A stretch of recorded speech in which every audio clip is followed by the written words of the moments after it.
কবি অচিন্ত কুমার সেনগুপ্তের লেখা কবিতা মানুষ ঈশ্বর হবে।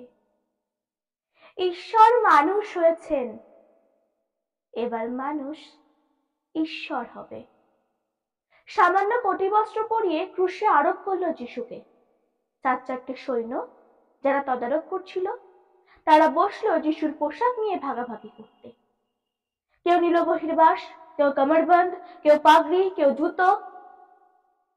কিন্তু গায়ের জামাটা কে নেবে? কি সুন্দর জামাটা, এক ফোঁড় সেলাই নেই কোথাও, সমস্তটা একসঙ্গে বুনে তোলা।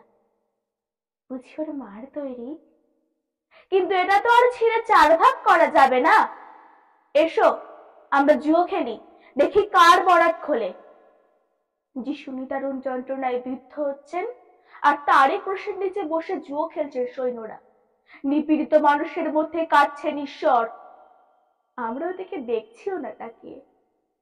কে কোন ভোগ্য বস্তু আয়ত্ত করতে পারি তারই ফিকিরে বসেছে জুয়ো খেলতে।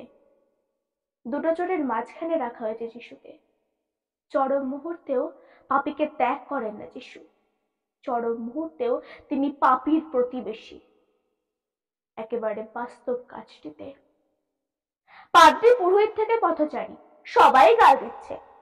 কতই তো বলে বেড়াতে তুমি ভগবানের পুত্র, কই দেখি নেমে এসো ক্রুশ থেকে, পুত্রত্ব দেখাও। আবার বলাবলি করছে, যদি পুত্র হতো ভগবান নিশ্চয়ই ওকে ভালোবাসতেন, আসতেন সাহায্য করতে। যখন কেউ আসছে না, বোঝা যাচ্ছে ওর বাহাদুরি। ওর বাহাদুরি? যিশু যদি আসতেন নেমে, কি প্রমাণ হতো? প্রমাণ হতো ঈশ্বর প্রেম ক্রুশ পর্যন্তই যেতে পারে, ক্রুশকে অতিক্রম করে যেতে পারে না মৃত্যু পর্যন্ত। যেন যতক্ষণই ক্রুশকে বহন করে আনছে ততক্ষণই প্রেম। যেই ক্রুশে বিদ্ধ হলো আর প্রেম নেই, যেন প্রেমের কোথাও টানা যায় সীমারেখা। বলা যায় এতটুকু, এত দূর, এই অবধি। শুধু বাঁচলেই প্রেম, মারলে প্রেম নয়। এমন কি যন্ত্রণা আছে যা প্রেম বইতে পারে না? কি লাঞ্ছনা আছে যা পারে না ক্ষমা করতে? যিশু হঠাৎ আর্তনাদ করে উঠলেন, হে ঈশ্বর, আমাকে তুমি কেন ত্যাগ করলে?